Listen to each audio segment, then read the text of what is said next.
Case Greenwood Farm never disappoints. Welcome back, guys, again to another episode of our cabbage production field where we are doing many farming practices. So today in this update, I'm just going to be sharing with you some of the important factors and practices that we are actually doing. So we are pleased to announce to you that our cabbage production has been of success in terms of germination, and today, as you can see what is happening, our great team is busy with the application of fertilizer. Maybe somebody may want to ask what type of fertilizer is this that is being applied. Of course, without no doubt, we are applying a base of fertilizer NPK, or some of you might call it D compound fertilizer. This is a base of fertilizer which is very, very important in your production of any crop. Of course, there are two types of fertilizer. There is the base of fertilizer and the top dressing fertilizer. So always when you have planted your crops, you start with the base of fertilizer. So as you can see from the video, the way they are applying the fertilizer, of course, a little bit of some centimeters away from the main crop, so that you make sure that you don't damage the crop. And the drip is actually aligned in between the two crops. So the way we planted this one, on one ridge we've got two rows. So there's one on the right and there's one on the left.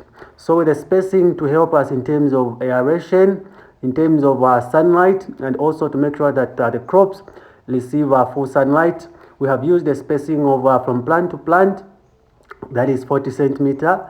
Then from one plant to another plant, that is the row spacing, we have used 35 centimeters. Then from one drip line to another drip line, we have used 1.5 meters. So basically, before we planted this crop, our team was very busy to make sure that everything has actually been done so well. So we did the application of our chemical to make sure that those soil-borne pests and diseases, they actually do not affect the main crop. So we sprayed what is known as Oxamil. So we did a drenching. Some of you, I'm sure you know what we mean by drenching. So for us, we use a fertigation tank. What we do is that we'll put the chemical in the fertigation tank, and then from there we are going to spray our crops using a fertigation tank. That is by means of applying the fertilizer.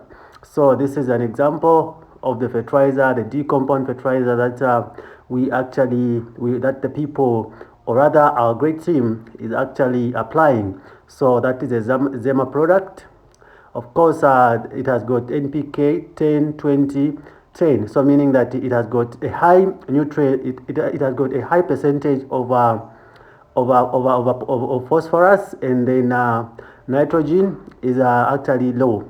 So the reason why it has a high content of phosphorus is because we want to make sure that in as much as we apply this fertilizer, the roots they can have a good development. And on the other hand, there's this chemical M-trap. So as you can see, the crop pest cabbage there, it can control the DBM, or what others may call the diamond back moth. So here they are saying 1 to 1.5 kg per hectare. So meaning that in a drum, which is our tank capacity, which is 200 liters equivalent to a hectare, we are applying 1 kg of this chemical. So we want to make sure that we do